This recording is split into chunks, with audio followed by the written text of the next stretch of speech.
Kerajaan sekat sebarang saluran berkaitan ideologi Daesh.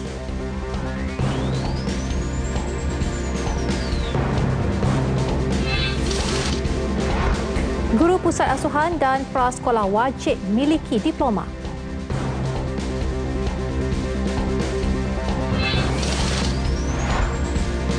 Penanaman ketum secara komersial beri kesan negatif kepada masyarakat.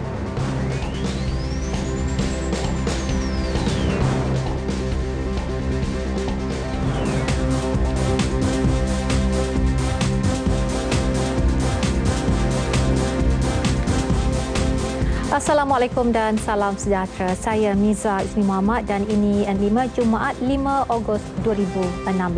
Dan seperti biasa lintas langsung negeri-negeri akan ke RTM Kedah bersama Muhammad Rizal Ismail, kemudian ke RTM Sabah bersama Adrian Soidi. Lintas langsung seterusnya ke Sarawak bersama Damia Cassandra Manja dan akhir sekali ke RTM Pahang bersama Muhammad Hezri Azran Ahmad Khairi. Semuanya seketika nanti.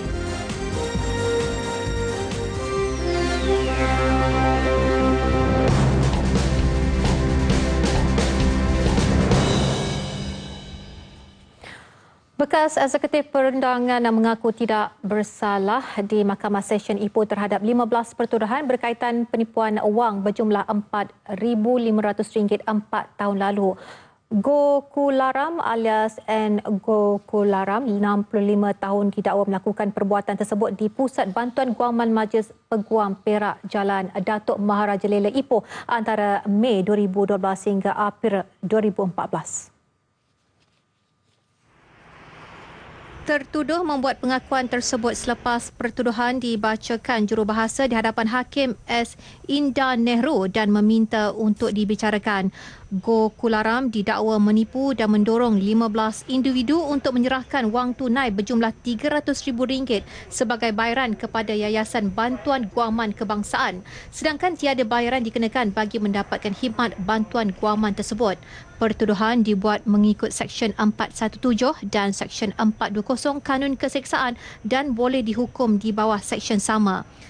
Tertuduh diwakili Peguam Kadhan Marutamutu manakala pendakwaan dibuat Timbalan Pendakwa Raya Suruhanjaya Pencegahan Rasuah Malaysia Nurul Wahidah Jalaluddin. Jaminan ditetapkan sebanyak RM27,000 dan sebutan semula kes 28 September ini. Laporan sebuah feri dari Langkawi menghala ke Kuala Kedah terbakar dan menyebabkan beberapa penumpang cedera sehingga menjadi viral sejak Isnin lalu adalah tidak benar. Perkara itu disahkan penyelia feri ekspres bahagia Langkawi Sdn Bhd Wong Si Keong. Jelas Keong, feri berkenaan hanya mengalami kerosakan enjin dan tidak serius. Malah penumpang feri tidak mengalami sebarang kecederaan dan kesemua mereka berjaya diturunkan ke JT Kuala Kedah dalam masa kurang setengah jam. Memang tak serius. Kita hanya tu memang orang kata tu kebiasaan tu memang rosak enjin sebab sedangkan tu masa tu rosak tu dia memang sudah dekat dalam JT. Dalam lingkungan dalam dia boleh dalam 2-3 minit boleh sampai JT lah. Itulah kata tu kita tu memang tidak dijangkakan dah. Tapi dia masa tu keluar memang asap putih. Asap putih keluar yang banyak tu. Tapi sedangkan tu memang tak ada berlaku apa-apa kebakaran lah. Itu yang tu. Sebenarnya apa yang rosak tu? Sebenarnya yang betul-betul rosak tu piston liner. Piston liner yang hangus. Orang kata tu sudah macam dia sudah tak licin. So dia minyak hitam tu sudah tak macam tak lubricant dia lah. So dia akan keluarkan apa tu dia asap putih. Sebab dia minyak diesel tu dia tak burn dengan habis. Tak pakai habis, itu ada keluar asap putih. Ketika ditemui di Bausted Shipyard Langkawi, Keong menjelaskan feri terbabit kini dalam proses baik pulih dan dijangka mengambil masa seminggu sebelum boleh beroperasi semula. Cerita bermula apabila orang awam di sekitar JT Kuala Kedah merakam gambar kejadian apabila feri ekspres Bahagia 99 dinaiki 158 penumpang mengalami kerosakan enjin dan menghasilkan kepulan asap tebal sebelum menyebarkan cerita tanpa mengetahui punca sebenar kejadian. Polis Diraja Malaysia baru-baru ini menahan 16 individu disyaki terlibat skim cepat kaya dengan pelaburan bernilai RM50 juta di sekitar Kuala Lumpur dan Kelantan. Menurut Ketua Polis Negara Tan Sri Khalid Abu Bakar, skim berkenaan dipercayai telah memperdaya seramai 50 pelabur. Perkara tersebut disahkan dalam laman Twitter rasmi beliau hari ini. Beliau turut mengucapkan syabas kepada Jabatan Siasatan Jenayah Komersial JSJK Bukit Aman kerana membongkar dan membenteras kegiatan berkenaan. Di Pulau Pinang pula, sepasang kekasih warga emas dicekuk polis kerana kesalahan memiliki dadah jenis heroin dan syabu. Menurut Ketua Polis Daerah Barat Daya Superintendent Anwar Omar, kedua-dua mereka ditahan ketika menaiki motosikal dalam satu operasi di Sungai Tiram Bayan lepas sekira jam 9.40 malam Rabu lalu. Dalam satu sidang akhbar di IPD Barat Daya, Superintendent Anwar menjelaskan suspek yang ditahan adalah seorang lelaki berusia 51 tahun dan seorang wanita berusia 56 tahun. Pasangan itu ditahan ketika menunggang motosikal jenis Honda Wave dan polis menemui 3 bungkusan plastik berisi ketulan. Disyaki heroin seberat 1,370 gram. Polis juga berjaya merampas 2 bungkusan disyaki dadah jenis syabu seberat 108 gram daripada suspek. Steve dadah. So that mean dia ni penagih juga pusher lah. Penjual juga lah. Pasal barang yang kita jumpa ni beraneka jenis lah. R&B is there. Heroin pun ada, syabu pun ada. So kita percaya dia orang ni memang pengedar lah. Susulan tangkapan itu, polis turut merampas sejumlah dadah jenis syabu dan heroin di Sungai Ara. Polis juga menahan seorang wanita di Glugo dan merampas heroin seberat 372 gram bersama-sama suspek. Suspek dipercayai mencuri dan meleraikan bahagian motor sebelum menjual kepada pihak ketiga. Kes akan disiasat di bawah Seksyen 39B Akta Dadah Berbahaya 1952 memperuntukkan hukuman gantung sampai mati jika sabit kesalahan. Menteri Komunikasi dan Multimedia Datuk Seri Dr. Muhammad Saleh Tun Said Keruak sekali lagi menegaskan sebarang saluran berkaitan ideologi militan Daesh telah disekat sama ada melalui laman web atau blog berkaitan. Pihak kementerian jelasnya menyedari pelbagai kaedah digunakan militan termasuk penggunaan telegram untuk mereka menyampaikan ideologi selain merekrut anggota baharu. Di mana yang ada kaitan dengan perjuangan seperti Daesh ini memang kita telah sekat websitenya atau blognya. Tetapi dalam dunia yang moden ini pelbagai kaedah digunakan. Kadang-kadang mereka menggunakan Telegram untuk menyampaikan maklumat mereka. Jadi rakyat harus berwaspada. Ancaman Daesh ini adalah ancaman yang serius yang perlu kita tangani bersama. Beliau berkata demikian di Kuala Ketil, Baling, Kedah.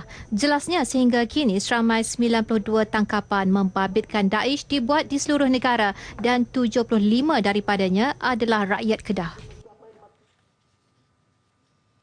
Kerjasama antara ATM dan PDRM dengan pihak berkuasa negara-negara berkepentingan di Lautan Sulu bukan sahaja berjaya mengekang ancaman pengganas Sulu malah militan Daesh. Ketua Setiausaha Kementerian Pertahanan Datuk Seri Abdul Rahim Razi berkata inisiatif Laut Sulu itu juga membuktikan pemerkasaan kerjasama antara Malaysia, Indonesia dan Filipina mengawal secara bersama keselamatan di perairan tersebut. Malah kata beliau penilaian pencapaian kerjasama itu dipantau melalui mesyuarat kerja teras, mesyuarat tertinggi dan mesyuarat kabinet.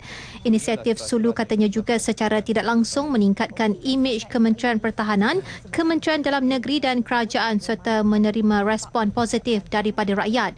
Malah inisiatif itu menerima respon baik di laman sosial seperti Facebook dan Twitter. Dalam pemikiran kita kerana kita memfokuskan bukan saja Daesh dan dengan IS. Ada juga dari segi kidnapping di apa solusi di Lautan Sulu sebagainya, border post kita di Kalimantan, berbagai perkara terbuat ya. Jadi benda tu memang kita bila kita membuat hal tuju, kita dah sasarkan dah apakah sebenarnya ancaman kita yang akan datang. Belum jelaskan demikian semasa menjadi tetamu selamat pagi Malaysia. Menyentuh juga tentang apa yang Datuk Seri sebut. Penglibatan pelajar sekolah dalam kegiatan tidak bermoral seperti judi atas talian memerlukan kerjasama semua pihak. Ibu bapa terutamanya perlu sentiasa memantau pergerakan anak-anak mereka ketika berada di rumah. Kemudahan jalur lebar dan penyediaan internet di bandar dan luar bandar bertujuan memudahkan pelajar mendapatkan maklumat pembelajaran mereka. Ia bukan untuk tujuan lain yang tidak berfaedah dan menyalahi undang-undang. Timbalan Menteri Komunikasi dan Multimedia Datuk Jelani Johari menegaskan penularan kegiatan haram judi atas talian dalam kalangan pelajar perlu diberi perhatian serius. Sebelum ini, Suruhanjaya Komunikasi dan Multimedia Malaysia dan Polis Diraja Malaysia pernah menyekat laman sesawang yang boleh memudaratkan orang ramai. Sekiranya mereka didapati melayari ataupun melanggan mana-mana ini, pihak kita memang tidak teragak-agak lah, terutamanya kita ni diminta biasanya oleh pihak PDRM untuk membantu menyekat ataupun menutup mana-mana laman sesawang. Dan ada beberapa kes sebelum ini yang memang tindakan telah pun diambil oleh pihak kerajaan melalui SKMM maupun melalui PDRM.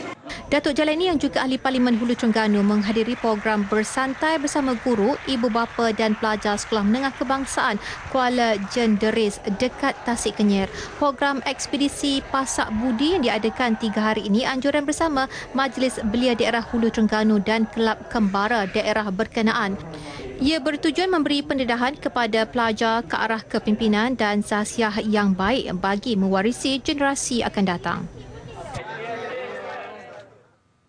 Ahli UMNO diminta tidak terpengaruh dengan perjuangan parti baru terutama yang ditubuhkan oleh bekas ahli parti. Mereka perlu melihat motif penubuhan parti baharu itu. Bendahari Agung UMNO yang juga Menteri Komunikasi dan Multimedia Malaysia, Datuk Seri Dr. Saleh Said Keruak berkata, ahli UMNO perlu melihat apa yang diperkatakan sekarang oleh bekas ahli UMNO berbanding sebelum ini ketika mereka memegang jawatan. Itulah kita memberi nasihat kepada ahli-ahli parti. Kita kena tengok apa motif mereka berbuat demikian. Mereka dahulu bersama kita dan kita tengok apa yang mereka ucapkan semasa mereka berada dalam parti kita. Dan apabila diorang keluar parti, apa yang mereka katakan sekarang? Sudah tentu tidak ada konsistennya. Mereka kena harus terima hakikat. Dahulu mereka mendapat jawatan yang tertentu hanya kerana sokongan daripada parti. Beliau menjelaskannya pada sidang media selepas merasmikan perwakilan Pergerakan Wanita UMNO bahagian Baling 2016 di Kuala Ketil, Kedah. Justeru ahli UMNO perlu yakin dengan perjuangan parti dan menyifatkan campur tangan kuasa asing menggunakan media sosial bertujuan mempengaruhi pemikiran rakyat. Untuk paparan berita dari Sabah, kita terus saja bersama Adrian Soidi di RTM Kota Kinabalu. Silakan Adrian. Terima kasih Miza, salam sejahtera dan salam sehati sejiwa. Majlis Pelancaran Bulan Kebangsaan dan Kibar Jalur Gemilang Peringkat Kebangsaan 2016 yang diadakan di Tawau bermula 7 malam esok turut melibatkan sukarelawan aktivis sehati sejiwa. Untuk mengetahui lebih lanjut, kita terus sahaja bersama Emran Azmi Rosli di Dataran Majlis Perbandaran Tawau. Silakan Emran.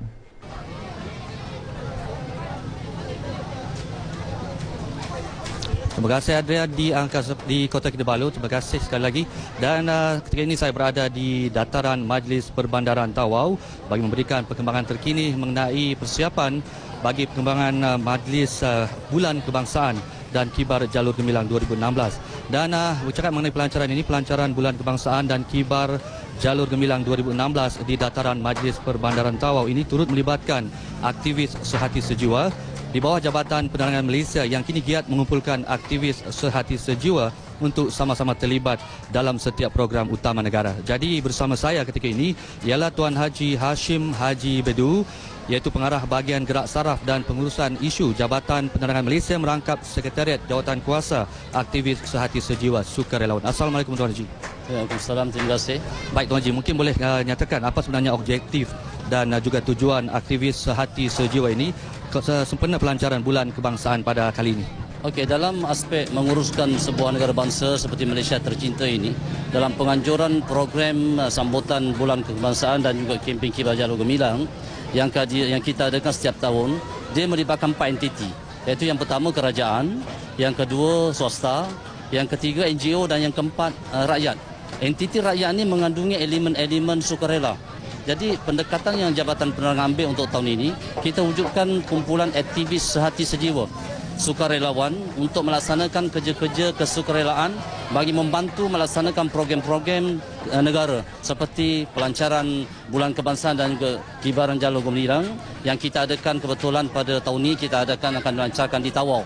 Dan program ini juga kita adakan untuk sambutan Hari Malaysia di Bintulu dan juga perhimpunan juga perarakan Hari Kebangsaan di Dataran Merdeka Kuala Lumpur pada 31 Ogos setiap tahun. Dan aktivis Sehati Sejiwa ini melibatkan rakyat Malaysia yang berminat 18 tahun hingga 35 tahun. Mereka boleh mendaftar melalui online yang kita adakan secara online, boleh melayari portal Jabatan Penerangan www.penerangan.gov.my ataupun mereka yang berminat boleh datang secara walk-in di kaunter-kaunter pendaftaran yang kita buka di program-program utama seperti program di Tawau ini, begitu juga pada 31 Ogos besok di Dataran Merdeka dan juga pada 16 September di Bintulu. Jadi melalui program ini kita harap dapat wujudkan semangat kesukarelaan, volunteerism dalam kalangan rakyat untuk sama-sama membantu dan juga melahirkan rasa cinta kita kepada negara. Terima kasih atas penjelasan yang begitu, informasi yang begitu tepat sekali. Dan jadi pada anda yang berumur 18 hingga 35 tahun dan berminat untuk menjadi sukarelawan aktivis Sehati Sejiwa ini, jangan lupa untuk datang mendaftarkan diri di kaunter yang telah pun disediakan di sini bermula hari ini dan juga esok. Jadi sekian saja daripada saya di Dataran Majlis Perbandaran Tawau. Kita kembali bersama Adrian di Kota Kinabalu. Silakan. Terima kasih Emran atas laporan langsung dari Tawau. Baik, berita seterusnya. Konvoi Jalur Gemilang sempena Bulan Kebangsaan setiap tahun mampu menerapkan semangat patriotisme dalam kalangan rakyat di negara ini. Menteri Belia dan Sukan Sabah Datuk Taufik Abu Bakar Titingan berkata aktiviti konvoi dapat mengeratkan silaturahim sesama peserta dan masyarakat, seterusnya mewujudkan semangat perpaduan. Menurut beliau, pengibaran jalur gemilang di rumah mahupun premis juga melambangkan semangat cintakan negara. Justru seluruh lapisan rakyat diajak untuk memperbanyakkan pengibaran jalur gemilang. Datuk Taufik yang juga wakil rakyat APAS berucap merasmikan Majlis Pelepasan Konvoi Kembara Big Bikers sempena kempen Kibar Jalur Gemilang peringkat kebangsaan di Wisma Persekutuan Tawau. Semalam, Pembantu Menteri Pembangunan Sumber dan Kemajuan Teknologi Maklumat, Datuk Hamisah Samad yang ditemui selepas melepaskan konvoi jalur gemilang kategori kenderaan di perkarangan Pusat Transformasi Bandar UTC Tawau berkata, setiap rancangan yang dilaksanakan sepanjang bulan kebangsaan perlu berpaksikan semangat nasionalisme dan cintakan negara. Kita bertuah dan bersyukur kerana kita sebahagiannya daripada rakyat negara ini yang dapat hidup dalam keadaan harmonis, dapat menjalankan hidup dengan aman dan makmur di dalam satu kaum yang berbilang bangsa. Sementara itu, Ketua Pengarah Penerangan Datuk Haji Ibrahim Abdul Rahman berharap pelaksanaan konvoi jalur gemilang di setiap daerah mampu menyemarakkan semangat sehati sejiwa dalam kalangan rakyat. Dalam konvoi ini kita akan singgah beberapa lokasi, terutama lokasi-lokasi di mana kita akan memberikan sedikit sebanyak bantuan dan juga mengibarkan jalur gemilang. Saya difahamkan juga konvoi ini akan singgah di lokasi di mana kejadian kebakaran baru ini di Tanjung Batu di kawasan OIB. Jadi kita harap kita akan cubalah sedikit banyak memberikan bantuan yang sebaik mungkin kepada mangsa kebakaran tempoh hari. Kedua-dua konvoi yang melibatkan beberapa daerah persinggahan termasuk Lahadatu, Kunak, Semporna dan Tawau turut menyampaikan sumbangan RM500 kepada penduduk terjejas insiden kebakaran di Kampung Pukat, Tawau baru-baru ini. Hospital Duchess of Kent Sandakan akan menerima peruntukan dianggarkan berjumlah 1 hingga 2 juta ringgit bagi 3 projek penambahbaikan kemudahan hospital iaitu lift, farmasi dan bangunan lama yang retak. Ketua Setiausaha Kementerian Kesihatan Datuk Seri Dr. Chen Chow Min berkata pihaknya masih menunggu anggaran nilai daripada pihak Jabatan Kerja Raya JKR berhubung perkara itu. Kita lihatlah sebab hospital ni agak lama ya. So hospital yang lama dia memanglah perlu penambahbaikan ya dan juga sedikit repair lah ya. So saya dah beri beberapa peruntukannya, contoh menaik tarafkan lift. Ya, lift tu amat penting ya. Kita dah buat di bangunan lama ni, hari ini kita berada di sini agak lama. Saya lihat wak-wak dia pun katil-katil pun memang rapat lah. Ya, so kita tengah cari jalan penyelesaian macam mana untuk mengatasi masalah begitu ya. Beliau ditemui selepas melakukan lawatan kerja Hospital Duchess of Kent Sandakan. Datuk Dr. Chen berkata pihak kementerian akan memastikan projek tersebut dilaksanakan segera demi keselesaan petugas dan pesakit yang semakin ramai di hospital tersebut. Beliau juga berharap beberapa cadangan termasuk pembinaan bangunan tambahan dan tempat letak kereta bertingkat di hospital itu akan dipertimbangkan. Dalam perkembangan berkaitan, katanya semua hospital di seluruh negara akan menerima ambulan baharu selaras keperluan kemudahan kecemasan itu. Datuk Dr. Chen dijadual melawat Klinik Kesihatan Sungai Manila Batu 12, Klinik Kesihatan Ulu Dusun Batu 30, Hospital Kinabatangan, Hospital Lahadatu dan Hospital Tawau. Berikutan tren pengambilan rokok di negara ini yang amat membimbangkan. Malaysia komited terhadap sasaran Pertubuhan Kesihatan Sedunia WHO untuk menurunkan kelaziman perokok sebanyak 15% menjelang 2025. Ahli Parlimen Tenem Datuk Raimi Unggi berkata trend tersebut perlu ditangani dengan strategi berkesan melibatkan usaha pencegahan daripada semua pihak. Beliau berucap merasmikan Majlis Sambutan Hari Tanpa Tembakau peringkat Negeri Sabah di Dewan Seri Parlimen Tenem. Berdasarkan tinjauan kesihatan dan morbiditi kebangsaan 2015, kelaziman perokok wanita meningkat dari 1.1% pada 2011 kepada 1.4% tahun lepas. Begitu juga perokok lelaki meningkat pada 40.1% berbanding 24.6% pada 2011. Hampir 6 juta orang meninggal dunia akibat rokok setiap tahun, termasuk 600,000 orang bukan perokok yang terdedah kepada asap rokok. Terdahulu Ketua Penolong Pengarah Kanan Promosi Kesihatan Abdul Razak Muhammad Noh berkata, sambutan bertemakan elak dari terpedaya merokok membahayakan kesihatan kali ini mengingatkan semua pihak tentang bahaya amalan merokok atau penggunaan produk tembakau terhadap kesihatan perokok dan orang di sekeliling. Minggu Tanpa Tembakau Sedunia disambut setiap tahun pada 31 Mei hingga 6 Jun. Sekian berita dari Sabah petang ini. Teruskan dengan Miza di Angkasa Puri. Silakan.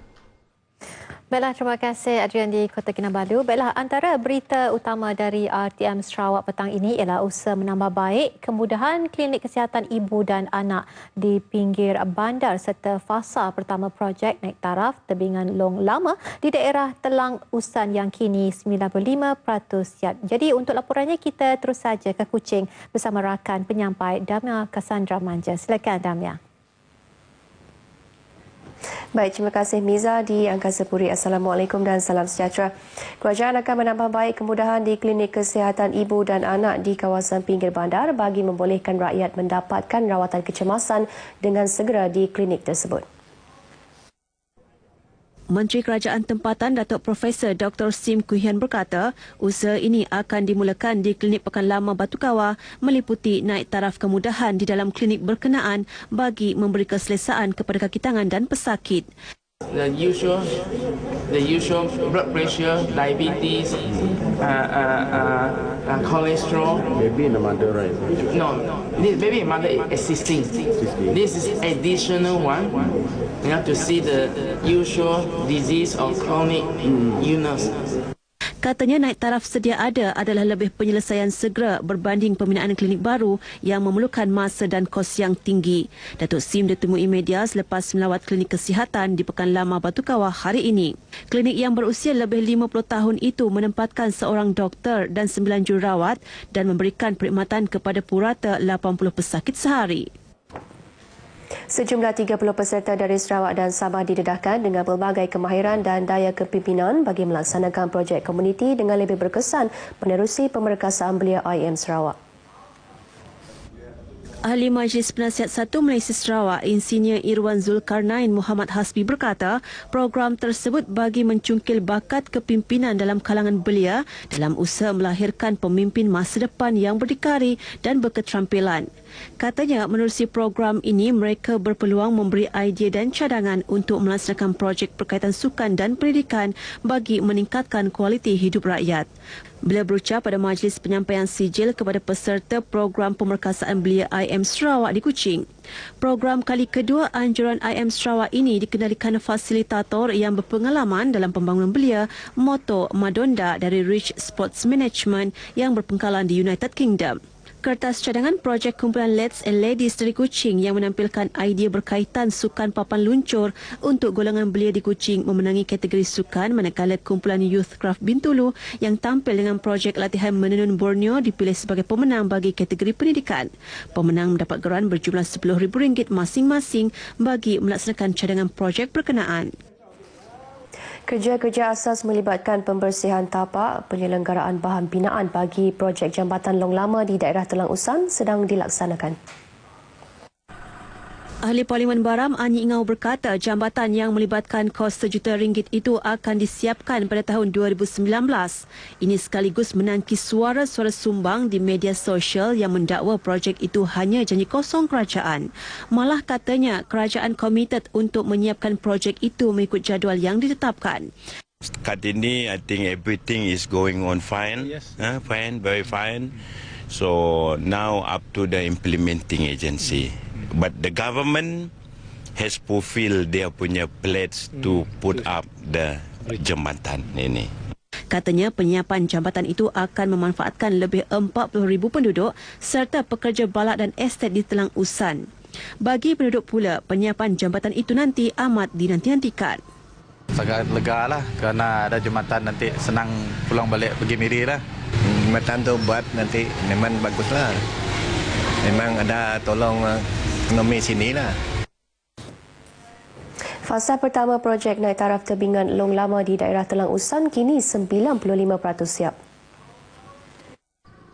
Ahli Dewan Undangan Negeri Telang Usan, Dennis Ngau berkata projek yang menelan kos RM3 juta itu dijangka siap Jun tahun depan. Fasa pertama yang dibina sekarang ini sudah 95% siap. Jadi kalau dilihat sebelah hilir tu, belum ada apa-apa, itu akan dilaksanakan dalam fasa yang kedua. Dijangkakan dalam ataupun di akhir tahun inilah. Beliau yang ditemui RTM di tapak projek jambatan long lama Miri semalam memberitahu tebingan itu akan merancangkan lagi pembangunan di kawasan berkenaan yang mempunyai lebih 40,000 penduduk. Operasi mencari dan menyelamat 2 lagi mangsa bot nelayan karam di perairan Bintulu Rabu lalu diteruskan hari ini. Gerakan mencari yang diketuai oleh Inspektor Arifin Mat Deris dari Polis Marin Bintulu itu telah meluaskan pencarian sehingga 14 batu nautika sehingga lokasi penemuan tompok minyak yang dipercayai milik bot berkenaan. Bagaimanapun sehingga pukul 4 petang tadi belum ada petunjuk ditemui. Mangsa yang hilang dikenali sebagai Tran Quang Din dan Tai Van Luan, warga negara Vietnam, bekerja dengan syarikat tempatan yang berpangkalan di Sri K. Ketika kejadian hanya Tekong yang dikenali sebagai Tran Quang Hoi yang juga dari Vietnam terselamat.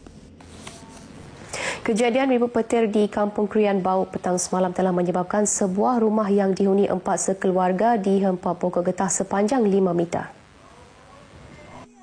Menurut mangsa Chong Mui Ling, 29, ketika kejadian, dia benar-benar terkejut dan hanya memikirkan keselamatan keluarganya ketika pokok berkenaan menghempap bahagian dapur rumah berkenaan. Saya dengar angin kuat, lepas tu takut hujan bang, kereta saya bocor, jadi saya turun terus tutup saya kereta. Lepas tu tutup saya tengok, ada bunyi-bunyi piak macam tu. Saya tengok, lepas tu tengok pokok terus tumbang. Terus tumbang. Saya tengok, faham rumah tak ada bunyi, mak pun tak ada sarang. Saya terus lari naik atas saja. Mak panggil mak pun tak jawab. Saya takut. Bagaimanapun, kesemua ahli keluarganya terselamat. Pasukan ahli dari Balai Bomba dan Penyelamat PAUD telah dikerahkan ke rumah Chong bagi membantu membersihkan pokok yang tumbang tersebut. Kita membersih bagian atas supaya keadaan selamat, supaya penghuni rumah selesa dengan keadaan berada tersettle. Dalam pada itu, Bomba telah menerima 2 laporan daripada orang ramai berkaitan kejadian ribut di kawasan Bau semalam. Baik, saudara, setakat ini dahulu sumbangan berita dari Sarawak untuk lintas langsung N5 petang ini. Dan untuk berita seterusnya, kita bersama Miza di Angkasa Puri. Silakan. Polis Perak menahan 2 lelaki dipercayai memiliki dan memproses air ketum di Parit Haji Amin, Kuala Kurau Isnin lalu. Pemangku Ketua Polis Daerah Krian DSP Muhammad Rizwan Bacik berkata serbuan ke sebuah rumah kira-kira jam 5 petang itu berjaya menahan 2 suspek berumur antara 24 hingga 39 tahun. Hasil serbuan itu, polis merampas 40 bungkusan dan sebotol cecair ketum dalam anggaran 17.5 liter. Kita percaya bahawa suspek memproses sendiri cecair ketum ni dan juga menjual bagi gunaan pengguna setempat di kawasan Kuala Kurau. Beliau memberitahu media di IPD Krian, siasatan awal mendapati kedua-dua suspek tidak mempunyai rekod jenayah lampau dan dipercayai memulakan operasi mereka di kawasan itu sejak 3 bulan lalu. Suspek ditahan reman 4 hari dan kes disiasat mengikut Seksyen 30/3 Akta Racun kerana memiliki racun berjadual. Dalam kes berlainan, 2 lelaki ditahan dipercayai memiliki pelbagai jenis dadah seberat lebih 120 gram dalam serbuan di sebuah rumah di Selinsing, Semanggul Selasa lalu. Hasil serbuan itu, polis merampas 44 paket dadah jenis heroin dan 5 paket syabu. 2 suspek berusia 35 dan 44 tahun itu ditahan reman selama seminggu. Kes disiasat mengikut Seksyen 39B Akta Dadah Berbahaya 1952 kerana mengedar dadah dan Seksyen 12/2 Akta Sama kerana memiliki dadah jenis syabu. Jika sabit kesalahan mengedar dadah, suspek boleh dijatuhi hukuman mati mandatori. Isu penyalahgunaan daun ketum kembali mendapat perhatian masyarakat apabila Rizda bercadang untuk mengkomersialkan penanaman pokok ketum kerana boleh menjana pulangan tinggi kepada kira-kira 530,000 pekebun kecil di negara ini. Namun isu selesai apabila Timbalan Perdana Menteri Datuk Seri Dr. Ahmad Zahid Hamidi mahu semua pihak menghentikan polemik berkenaan dan meminta pihak Rizda menghentikan cadangan tersebut. Ini kerana ketum terbukti secara saintifik boleh menyebabkan ketagihan dan penyakit tertentu. Jadi reaksi lanjut bersama Muhammad Rizal Ismail di studio berita RTM di Alustar, Kedah. Jadi silakan Muhammad Rizal. Terima kasih rakan penyampai di Angkasa Puri. Pengarah Agensi Anti Dadah Kebangsaan AADK Kedah, Muhammad Nazir Mustafa, khuatir jika cadangan Rizda itu diberi lampu hijau, ia akan disalahguna pihak tertentu yang kemudian mendatangkan kesan negatif khususnya terhadap generasi muda. Ia terbukti apabila terdapat kes kanak-kanak sekolah di Kedah dan Perlis yang terlibat dalam pengambilan air ketum seawal usia 7 tahun. Bekalan daun ketum yang mudah didapati tidak mustahil berkembang sebagai budaya dalam kalangan generasi muda dan pelajar. Meskipun dakwaan daun ketum mempunyai nilai perubatan yang tinggi, ia masih memerlukan kajian saintifik daripada pakar. Pihak-pihak tertentu diminta tidak hanya mementingkan keuntungan semata-mata. Kita kata kita tak bantah yang buat kajian. Dalam aspek kajian penting sangat. Buat kajian supaya masyarakat tahu kesan dia, kebaikan banyak mana, berapa persen, keburukan banyak mana. Kalau tak disalahgunakan. Jadi kita boleh mendapat satu maklumat yang tepat kan daripada pakar-pakar. Senada dalam isu ini, Ketua Polis Kedah Datuk Zamri Yahya berkata harga dadah yang mahal membuatkan penagih menjadi ketum sebagai alternatif. Apatah lagi jika ia mudah didapati dan murah. Ini peringkat awal lagi kerana mengikut saya kefahaman ada permintaan daripada pihak pharmaceutical luar negeri untuk dia nak patent ketum ni untuk tujuan perubatan sebagainya. Tapi setakat ni di peringkat Kedah ni kita state government tidak menyokonglah, tidak memantah cadangan sedemikian kerana terbukti ketum ni mendatangkan mudarat yang besar kepada masyarakat, terutama orang yang menggunakannya. Banyak kes-kes di mana kesannya kerajaan memerlukan kos yang tinggi bagi membantras aktiviti penyalahgunaan bahan terlarang itu.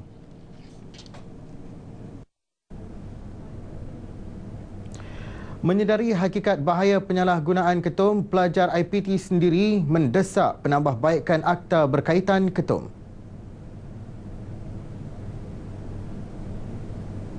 Ianya tak elok lah sebab saya tengok banyak menyebabkan ketagihan dan penyalahgunaan lah, dan banyak beri kesan yang tak buruk lah. Saya sebagai pelajar memohon kerajaan mengkaji semula akta yang selama ini untuk mengurangkan pengambilan daun ketum ni secara berleluasa oleh para remaja. Sebabnya apa yang kita tahu, penggunaan daun ketum ni memberi banyak kesan yang buruk kepada mereka. Jadi saya harap ketika ini ketum masih diletakkan di bawah Akta Racun 1952. Akta berkenaan akan ditambah baikkan kepada Akta Dadah Berbahaya ADB yang turut memperuntukkan penyenaraian daun ketum sebagai dadah berbahaya.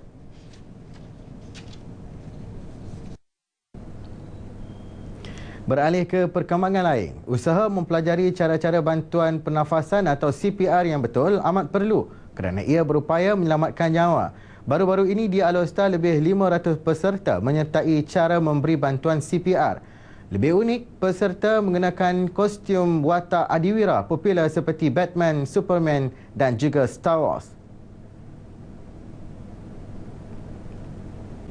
Ternyata ia berjaya menarik penyertaan yang tinggi. Rata-ratanya mengakui teknik CPR ini perlu dipraktikkan agar tidak panik apabila berdepan situasi cemas.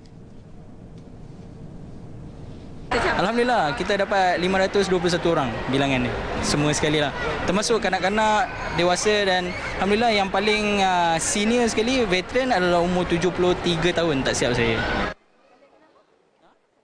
Puas hatilah dapat turunkan ilmu kami kepada publik biar dapat diorang dapat kesedaran lah dan tahu juga macam mana untuk menyelamatkan. Sementara kami nak tiba di lokasi itu memakan masa, so diorang boleh tolong initiate CPR tu untuk tekanan memendekkan masa.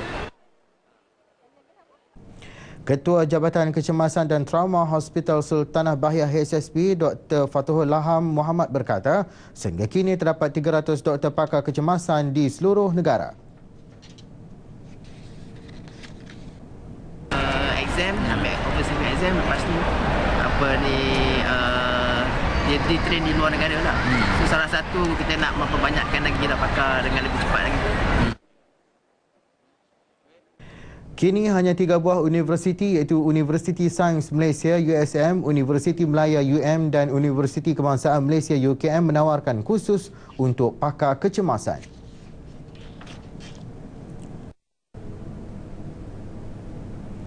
Paparan itu tadi mengakhiri lintas langsung dari Kedah. Kembali semula bersama rakan penyampai di Angkasa Puri. Assalamualaikum dan salam sehati sejiwa.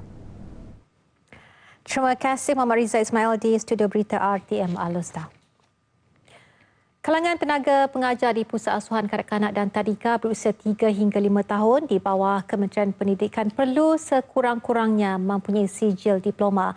Penyelarasan itu dilakukan bagi memperkasa bidang pendidikan awal kanak-kanak untuk tempoh jangka panjang.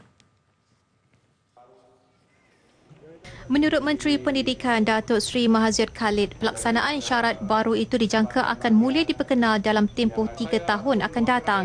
Beliau berkata pengenalan itu juga selaras dengan hasrat kementerian untuk meningkatkan tahap profesionalisme guru pendidikan awal di negara ini. Kita nak supaya program ni sekurang-kurangnya nak masuk tu ada diploma ataupun diku. Implement di prasekolah kita di sekolah bawah kementerian. Tapi kita nak pergi selangkah lagi ke depan lah, yang sampai ke private. Itu sebab kita nak supaya semua tadika tu di bawah satu agensi yang untuk menguruskan.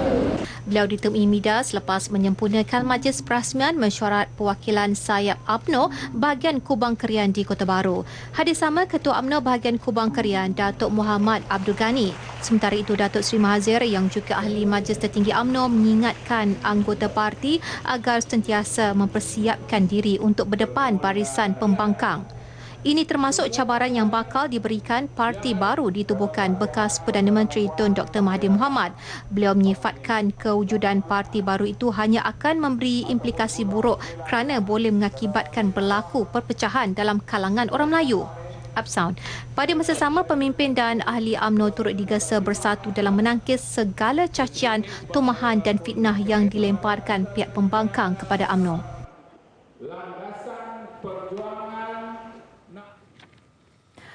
Jenazah Allahyarham Abdul Halim Abdul Majid, bekas Setiausaha Akhbar Timbalan Perdana Menteri Datuk Seri Dr. Ahmad Zahid Hamidi selamat dikebumikan di Tanah Perkuburan Islam Kampung Rincing Tengah Semenyih pagi tadi. Terdahulu, jenazah Allahyarham Abdul Halim disembahyangkan di kediamannya di Taman Pelangi Semenyih 2 sebelum disemadikan pada pukul 11.35 pagi. Turut hadir memberi penghormatan terakhir ahli keluarga, sahabat dan kenalan Allahyarham.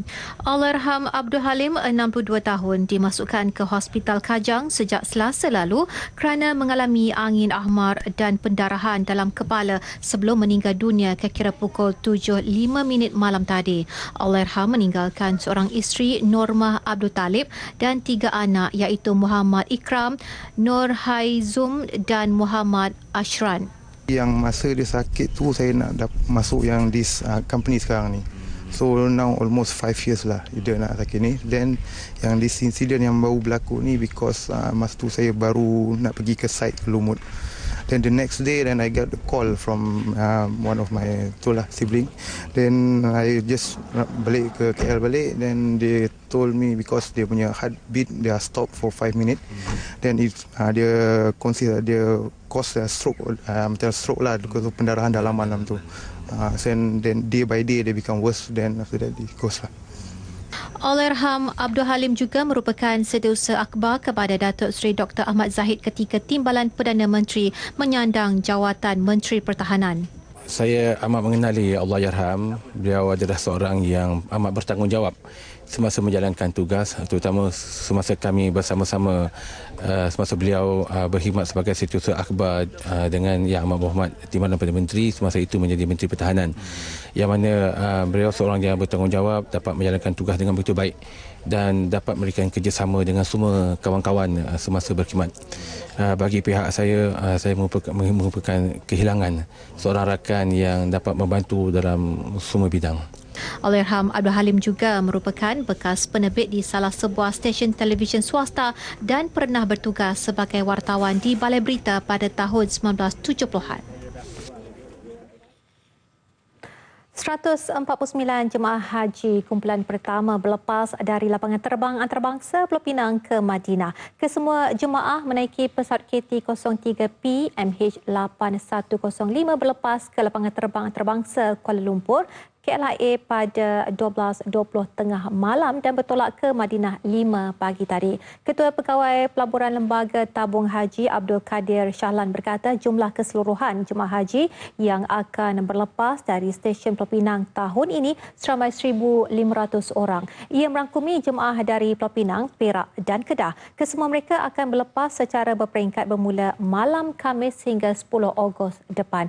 Jemaah haji dari stesen Pulau Pinang yang pertama dijangka kembali semula ke tanah air pada 20 September dan penerbangan terakhir dijangka tiba pada 6 Oktober depan. Sementara itu, rata-rata jemaah haji yang ditemui berharap dapat mengerjakan haji dengan sempurna. Terharulah dengan panggilan saya disebabkan saya ni bukan orang yang berada simpan duit ya. Apabila dia panggil pada 2016 awal, dia pertama sekali saya rasa amat-amat terharulah. Allahu Akbar. Daripada dapat tahu tu ayat mata ni sampai ke sini. Tak terberasa seronok, betul nak bersedih, tak sedih tak tahu nak abang. Punyanya seronoknya. Tapi sedih juga pada kita ni daftar daripada orang tak elok kan. Tak sakit apa, tak masa nak pi dah jadi macam ni. Orang kata seronoklah kan pasal giliran dapat giliran pergi haji kan. Kesemua jemaah haji yang berlepas dari stesen Bayan Lepas Pulau Pinang ditemui pada majlis pelepasan jemaah haji di Kompleks Tabung Haji Bayan Lepas Pulau Pinang. Dan untuk paparan berita dari Pahang pula, kita bersama Muhammad Hazri Azran Ahmad Kari di RTM Kuantan. Silakan. Terima kasih rakan penyampai Angkasa Puri. Masalah kebocoran saluran paip lama di Pahang dikenal pasti menjadi punca utama menyebabkan kadar bekalan air tidak berhasil. NRW masih berada pada tahap tinggi iaitu kira-kira 55%. Selain kerosakan paip lama, faktor lain yang menyebabkan ketirisan air bersih adalah kebocoran paip, penggunaan meter kurang sesuai dan sikap sesetengah pihak yang tidak bertanggungjawab mencuri air.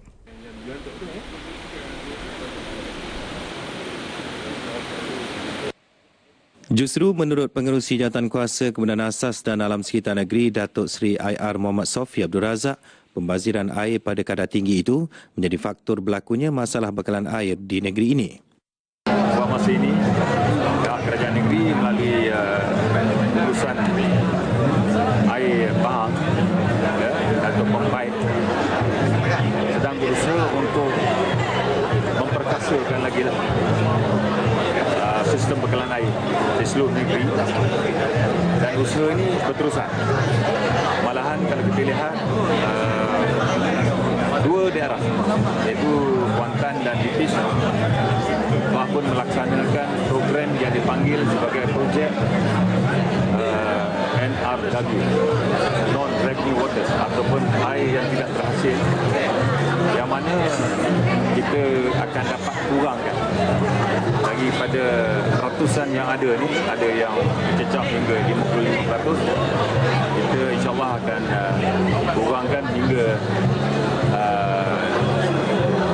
35 atau 40% kadar kilangan air yang tidak terhasil ini. Selain itu, beberapa tindakan lain turut diambil bagi menangani masalah bekalan air, termasuk membina loji air baharu dengan kapasiti lebih besar. Namun pembinaan loji berkenaan jelasnya masih tidak mampu mengatasi sepenuhnya keperluan penduduk setempat, memandangkan paip lama berusia 40 tahun tidak dapat menampung tekanan yang tinggi. Beliau berkata demikian pada majlis sambutan Hari Raya Aidilfitri Don Benta di Pahang. Sebanyak 500,000 benih pokok hutan disasar untuk ditanam di kawasan Eko Viadak Sungai Yu menjelang 2020 menerusi sumbangan agensi kerajaan, korporat, sukarelawan NGO dan orang awam. Program dijayakan menerusi projek perhutanan semula Sungai Yu Merapuh Kuala Lipis Pahang bertujuan memulihkan hubungan ekologi di koridor Harimau Sungai Yu berhampiran Taman Negara Pahang.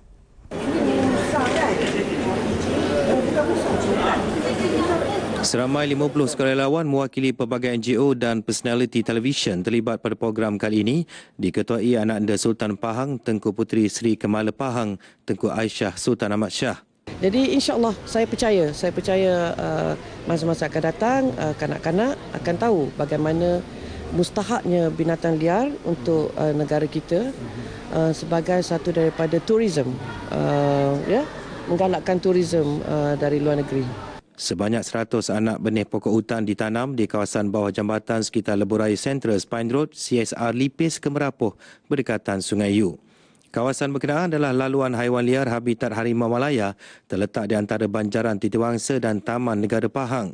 Menurut Pengurus Besar MyCat, Dr. K. Kawanishi, projek pemeliharaan hutan Sungai Yu dirintis sejak 2009 bertujuan memelihara habitat dan kawasan rentas untuk haiwan liar selain fokus kepada konservasi Harimau Malaya di kawasan berkenaan. Temperate forest is so different from rainforest, and the amount of biodiversity you have in the rainforest is just astonishing. I think people don't realize it, especially Malaysian people don't realize the treasure that your country have. And now we are putting everybody together as government and NGOs and members of public who have been walking here and patrolling with Perhiditan and local communities. And now we have a royal family support to start the reforestation project. Sementara itu, Adun Padang Tengku Datuk Mustafa Long berkata projek mampu merancangkan sektor pelancongan khususnya di sekitar Lipis. Dengan berbagai-bagai produk-produk pelancongan. Misalnya di Merapuh kita ada lebih 500 buah gua yang selama ni hanya sekitar 100 saja yang telah diteroka kan. Kemudian kemudahan-kemudahan yang lain, kita ada sungai yang memungkinkan kita boleh aktiviti-aktiviti yang berkaitan dengan sungai, rafting dan sebagainya. Dan juga ini merupakan laluan ke Gunung Tahan, dan kita harap dengan pemulihan yang dilakukan oleh KTM, Kereta Api Tanah Melayu, dia juga akan memberikan satu kemudahan untuk kemudah sampaian daripada Singapura, daripada Kuala Lumpur dengan lebuhraya CSR yang ada. Tambahnya, selain Sungai Yu, kawasan berdekatan yang menjadi tumpuan pelancong ialah Gua Batu Kapur Merapuh dan Taman Negara Pahang di Sungai Relau. Projek jambatan menyeberangi laluan rentas haiwan Sungai Yu membabitkan peruntukan sebanyak RM90 juta dan siap 2 tahun lalu. Kraft Tangan Malaysia menyasarkan jualan kraft sehingga RM600,000 bersempena promosi Kraft Malaysia di Kuantan, Pahang. Menurut Pengerusi Jawatan Kuasa Pelancongan dan Kebudayaan Negeri Pahang, Datuk Seri Muhammad Syakar Samsudin, sasaran dilihat realistik kerana promosi yang dijalankan pada tahun lalu telah berjaya mencatat kutipan jualan mencecah RM528,000.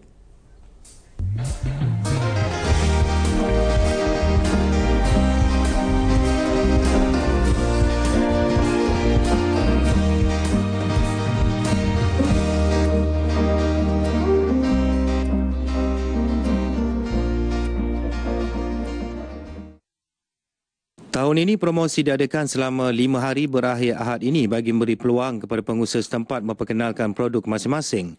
Seramai 31 usahawan kraft dari seluruh negara terlibat mempamerkan pelbagai jenis produk berasaskan hasil rimba, logam, tanah dan tekstil. Promosi kraft anjuran Kraft Tangan Malaysia Cawangan Pahang ini turut diadakan sebagai menyambut kedatangan Tahun Melawat Pahang 2017. Pada tahun hadapan, kita telah mencadangkan kepada Kraft Tangan supaya kemungkinan kerana Tahun Melawat Pahang, kita adakan mungkin beberapa kali ataupun mungkin sekali tetapi lama. Ataupun mungkin kita akan buat juga di tempat-tempat yang lain.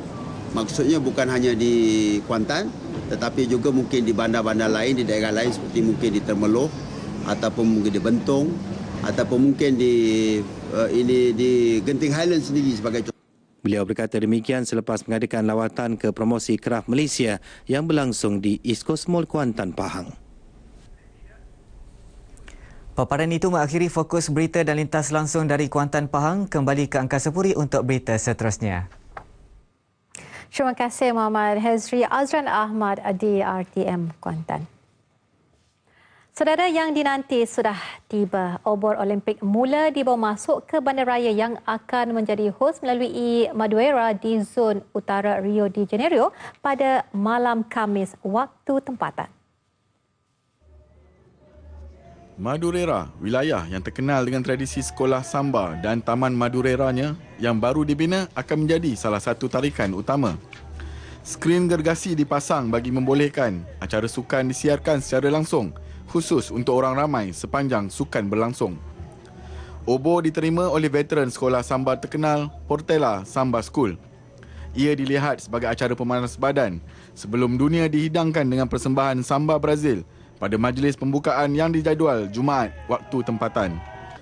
Penyanyi samba Tia Surika berkata, dia berarak di Sambaldrome setiap tahun, tetapi kali ini ia satu kejutan buat dirinya. Sangat mengunjakan dan akan disimpan sepanjang hidupnya.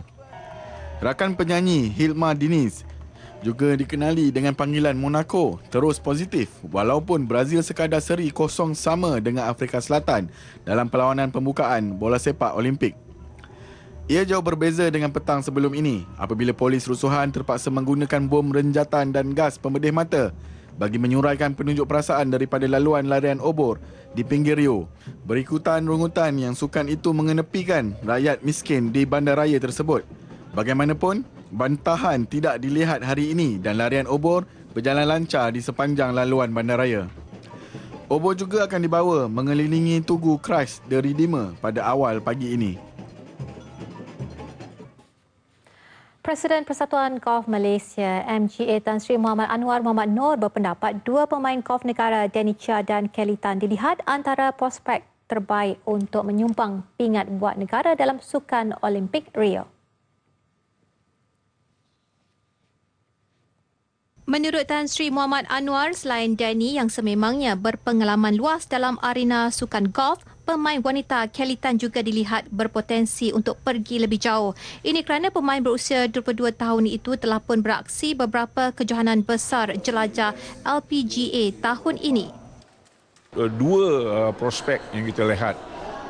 Macam Kelly Tan sedang bermain dalam sirkuit LPGA di United States, di Amerika Syarikat. Jadi beliau mempunyai sentimen pertandingan yang besar. Jadi saya lihat kalau beliau dapat mengawal permainan, insyaAllah beliau Kelly akan di dalam kelompok. Sekarang pun kadang ada kala pernah Kelly di bawah dalam satu pertandingan di LPGA pernah top 10. Jadi saya kata itu adalah satu prospek untuk Kelly. Baiklah, saudara, untuk laporan ramalan cuaca seluruh negara, kita bersama Marcella James di Jabatan Meteorologi Malaysia. Silakan. Selamat petang dan salam sehati sejiwa. Untuk keadaan angin pada petang ini, angin di rantau negara masih lagi didominasi oleh angin baratan yang bertiup dengan kelajuan sederhana iaitu sekitar 20 hingga 30 km sejam. Dan nama begitu menjelang bermula 7 Ogos depan, kelajuan angin di kawasan perairan negara, terutama sekali di kawasan perairan Phuket, Condor, Reef North, Layang-Layang dan juga Palawan dinyatakan semakin meningkat iaitu sehingga 50 km sejam, dan ini boleh menyebabkan ombak mencapai ketinggian sehingga 3.5 meter di kawasan perairan tersebut. Oleh itu, Met Malaysia telah mengeluarkan nasihat angin kencang dan juga laut bergelora kategori pertama untuk kesemua perairan yang berwarna kuning ini, iaitu bermula 7 sehinggalah 12 Ogos depan.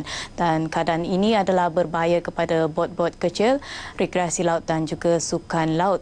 Dan nasihat ini juga meliputi kawasan perairan negeri Perlis, Kedah dan juga Pulau Pinang, iaitu bermula 9 sehingga 12 Ogos depan.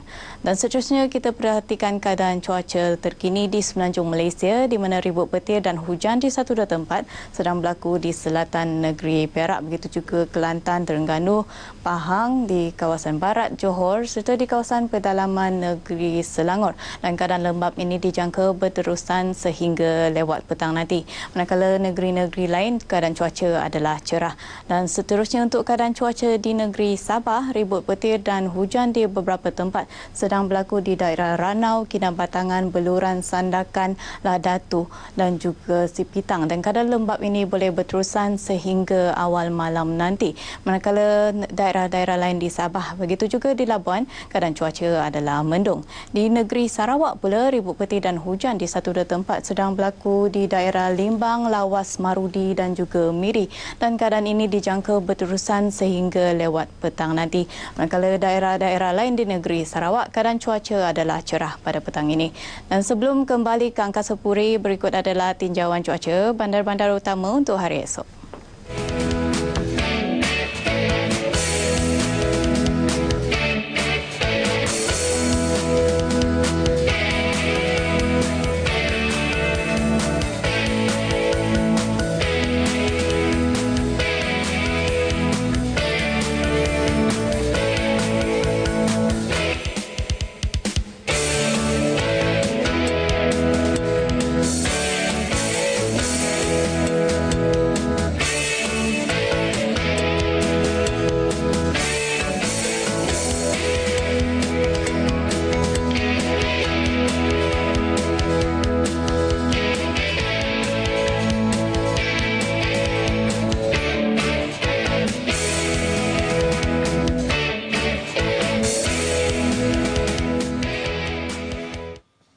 Terima kasih Marcella James dari Met Malaysia. N5 edisi 5 Ogos berakhir di sini. Saya Miza Usni Muhammad. Assalamualaikum dan kita jumpa lagi.